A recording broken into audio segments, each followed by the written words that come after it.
घने जंगल में बबली कबूतरी अपने बेटे बंटी के साथ रहती थी।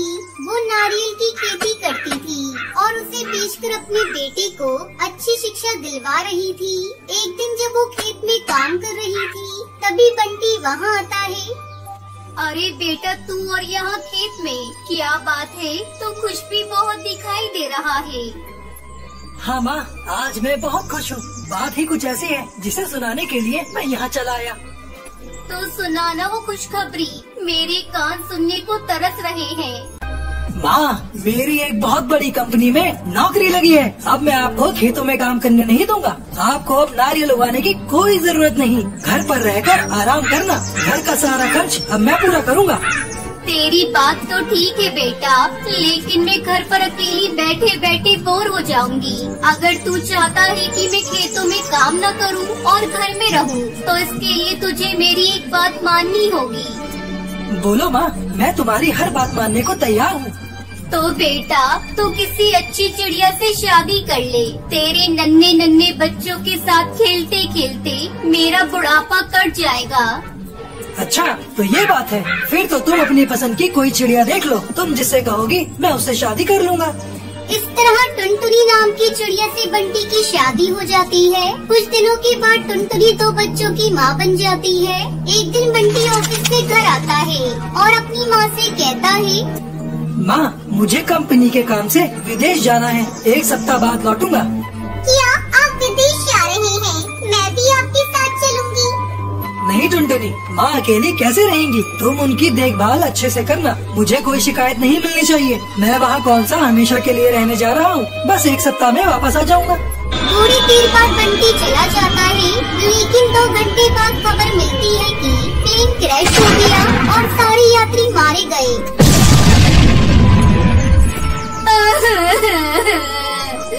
हाय मेरा बंटी, अगर मुझे पता होता तो मैं तुझे कभी विदेश जाने नहीं देती। माँ जी, ये सब क्या हो गया? अच्छा होता वो भी मुझे अपने साथ ले गए होते तो। अब मैं उनके बिना कैसे अपनी जिंदगी काटूंगी? मत रो बहू, बच्चों का मुंह देखकर हम जिएंगे। इस तरह कई दिन बीत गए। एक दिन वकील कालू कौआ उनके घर आता है। बबली काकी, ओ बबली काकी, जरा इधर तो आना। आपके बेटे बंटी ने कुछ समय पहले अपनी वसीयत मुझसे बनवाई थी, जिसमें आपको घर, खेत तथा सारी संपत्ति की मालकिन बनाया है। ये लीजिए सारे कागजात। अब मैं चलता हूँ। वकील कालू कौए के वहाँ से जाते ही टुनटुनी अपनी सास पे चिल्लाने लगती है। अरे, मेरे पति मेरे साथ ऐसा कैसे कर सकते हैं? उन्होंने अपनी पत्नी और बच्चों के बारे में कुछ नहीं सोचा। चाहे कुछ भी हो जाए बुढ़िया, मैं ये वसीयत नहीं मानती। पूरी जायदाद की मैं इकलौती मालकिन हूँ। चल अपना बोरिया बिस्तर बांध और दफा हो जाए यहाँ से। बहू, ऐसा मत करो मेरे साथ। मैं इस बुढ़ापे में कहाँ जाऊंगी? मुझे कुछ नहीं चाहिए। बस इस घर में कोना मुझे दे दो रहने के लिए। तुम सबको देख देख कर मैं अपनी जिंदगी गुजार लूंगी। चुप हो जा बुढ़िया, इस घर में तो मैं तुझे रहने नहीं दूंगी। अगर तुझे रहना ही है तो जाकर खेत में रह ले। रोती हुई बबली कबूतरी उस घर से चली जाती है और अपने खेत में जाकर रहने लगती है। उसने फिर से नारियल उगाकर बेचना शुरू किया। इस तरह नारियल की खेती करके बबली कबूतरी अपनी जिंदगी खुशी खुशी बिताने लगी।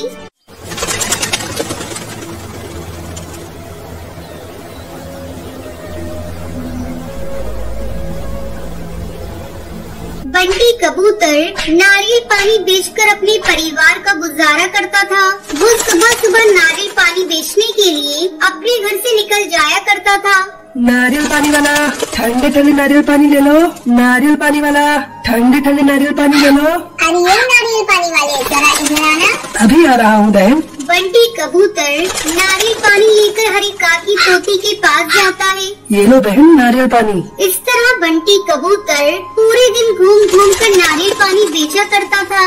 शाम को अपने घर आता है और अपनी पत्नी टुनटुनी से कहता है, टुनटुनी, ये ले आज की कमाई। इसमें से आधा पैसा तू अलग रख दे, बिटिया की पढ़ाई में काम आएगा। मैं कहती हूँ जी, थोड़ा अपने ऊपर भी ध्यान दिया करो।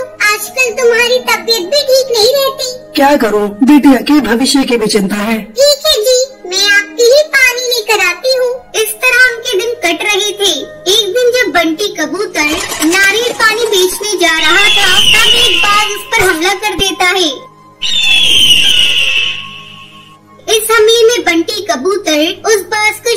बन जाता है। ये सब दूर पेड़ पर बैठी सुंदरी कौवी देख रही थी। सुंदरी कौवी टुनटुनी चिड़िया के पास जाती है और उसे बताती है, टुनटुनी तू लुट गई, बर्बाद हो गई। तेरे पति को एक बाज ने मार डाला।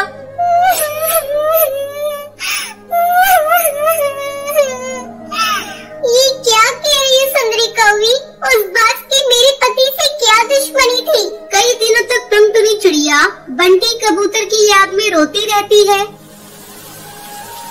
एक दिन टुनटुनी की बेटी उसके पास आकर कहती है, माँ कई दिन हो गए तुमने कुछ भी खाया पिया नहीं है और रोती जा रही हो। इस तरह तुम्हारी तबीयत खराब हो जाएगी। माँ अगर तुम्हें कुछ हो गया तो मुझे कौन देखेगा? तुम मेरे लिए थोड़ा सा खाना खा लो।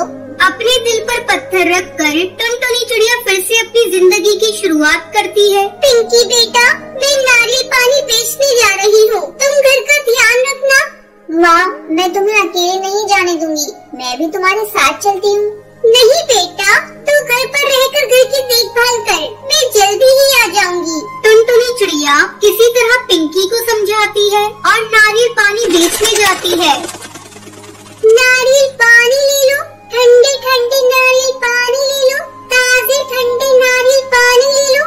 तभी कालू कौवा कहता है, अरे ओ टुनटुनी, तू अपना नारियल पानी कहीं और जाकर बेच। इस जंगल के पक्षी अब कोल्ड ड्रिंक पीते हैं, तू अपनी दुकान कहीं और जाकर लगा। ठीक है कालू भैया, मैं कहीं और जाकर अपना नारियल पानी बेच लूंगी। टुनटुनी चिड़िया थोड़ी दूरी पर जाकर अपना नारियल पानी का ठेला लगाती है। सुबह से शाम हो जाती है लेकिन उसका एक भी नारियल पानी नहीं बिकता। जंगल के सारे पक्षी केवल कोल्ड ड्रिंक पी रहे थे।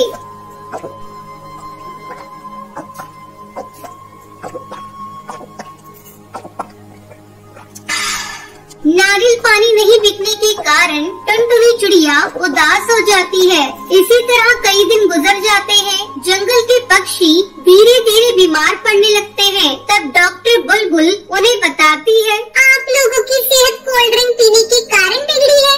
अगर आप लोगों को अपनी सेहत ठीक करनी है तो कल से ही आप लोग नारियल पानी पीना शुरू कर दीजिए।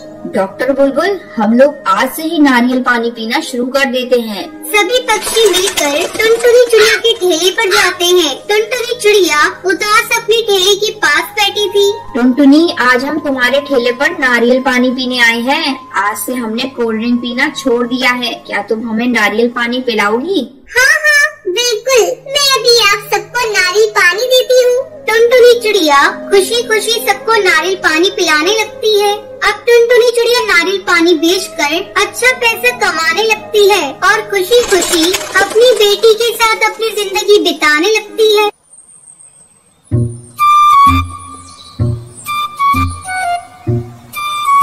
टुनटुनी चिड़िया खेत में काम करके घर लौट रही थी। उसने सेब की बगिया देखी और उस तरफ मुड़ गई। बड़े बड़े ताजे सेब देखकर उसकी भूख और बढ़ गई। वो बाग के अंदर चली गई और सेब तोड़ने वाली ही थी कि एक कड़क आवाज ने उसे रोक दिया।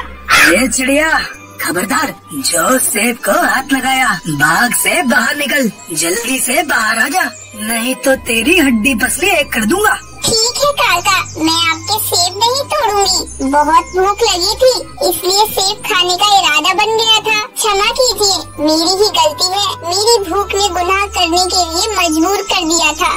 सेब खाना है तो अपनी बगिया का खाओ। काका, मेरा इतना अच्छा कहाँ नसीब, बगिया तो बहुत दूर की बात है। मेरे पास तो एक सेब का पेड़ भी नहीं है। अब जाओ यहाँ से, दोबारा मेरे सेब की तरफ देखना भी मत। हर सेब की कीमत होती है, तू कंगाल क्या समझेगी, चल निकल। टुनटुनी चिड़िया अपने हालात के बारे में सोचने लगी। उसे बहुत दुख हो रहा था। उस गरीब का दिल रो रहा था। वह मजबूर होकर दुखी मन से अपने घर की तरफ लौटने लगी। रास्ते में एक बूढ़ी कबूतरी सेब का टोकरा लेकर बैठी थी। टुनटुनी चिड़िया को देखते ही उसने आवाज दी, ओ बेटी, इधर आओ, क्या ये टोकरा मेरे सर पर उठा दोगी? हाँ काकी, अभी उठाती हूँ। टुनटुनी चिड़िया ने देखा बहुत सारे सेब टोकरी में भरे हुए थे, इसलिए उसने महसूस किया कि आज बूढ़ी काकी के सेब ज्यादा बिके नहीं है। काकी, लगता है आज आपके सेब बिकने से रह गए। हाँ बेटी, कभी कभी दोहरी तकलीफ उठानी पड़ती है। पहले कमाई न होने की तकलीफ और दूसरी भरी टोकरी घर ले जाने की तकलीफ। पक्षी बड़ी बड़ी दुकानों में मोल भाव नहीं करते, लेकिन मेरे सेब बहुत सस्ते में खरीदना चाहते हैं। कभी कभी तो इतने कम दामों में मांगते हैं कि मेरी लागत भी उससे ज्यादा होती है। काकी, मैं आपकी दूसरी तकलीफ कम कर सकती हूँ। आपकी ये टोकरी अपने सर पर रखकर आपके घर पहुँचा दूंगी। रहने दो बेटा, मेरे लिए तुम क्यों तकलीफ उठा रही हो? यह रोज की बात है। कभी थोड़ा भारी बोझ, कभी हल्का बोझ रहता है। मैं तो काकी आपका आज का बोझ अपने ही सर पर लेकर चलूंगी। बूढ़ी काकी मना भी नहीं कर सकी और टुनटुनी ने पूरी टोकरी एक लकड़ी गाड़ी पर रखी और दोनों साथ साथ चलने लगी। काकी, अब इस उम्र में इतनी मेहनत का काम क्यों करती हो? बेटी, इस पापी पेट को भरने के लिए कुछ तो करना ही पड़ता है ना। आपके घर में आपके अलावा और कौन कौन है? मैं अकेली रहती हूँ बेटा। एक जवान बेटा था, वह भी भगवान को प्यारा हो गया। अब भगवान से प्रार्थना करती हूँ कि मुझे भी जल्दी से अपने पास बुला ले। बूढ़ी काकी के मुँह से ये सुनकर टुनटुनी चिड़िया की आंखें भर आईं। काकी, मैं आपकी टोकरी लाने और ले जाने का काम करूंगी। इतना भारी बोझ लेकर चलना आपके लिए हानिकारक है। इतना तो कर ही सकती हूँ। टुनटुनी चिड़िया सेब बेचने के लिए आवाज लगाने लगी। ताजे ताजे मीठे सेब ले लो, चक्कर देखो, फिर पैसे दो, लाजवाब लाल लाल सेब ले लो। एक कबूतर आया, उसने बहुत सारे सेब खरीद लिए। बूढ़ी काकी का मुंह खिल उठा। बातें करते करते बूढ़ी काकी का घर आ गया और टुनटुनी ने टोकरी उसके घर के अंदर रख दिया और बाहर आने लगी। रुक जाओ बेटी, तुम्हारा नाम क्या है? काकी, मेरा नाम टुनटुनी है। वैसे पक्षी मुझे टुन्नू टूनी कुछ भी कहते हैं। इतने में बूढ़ी काकी ने 2 सेब टुनटुनी के हाथ पर रख दिए। बेटी, खा लेना इसे, बड़ी मेहनत की है तुमने। काकी, मैं एक सेब खाऊंगी और दूसरा घर ले जाऊंगी। भगवान की कृपा अगर हो गई तो मैं सेब का पेड़ उगाऊंगी। काकी, ये दुनिया में बड़ी अजब गजब है। कोई नफरत से भगाता है और कोई प्यार से खिलाता है। ठीक है बेटा, खा लेना और इसके बीज को खेत में डाल देना। टुनटुनी ने सेब खाए और उसके बीज अपने पास रख लिए।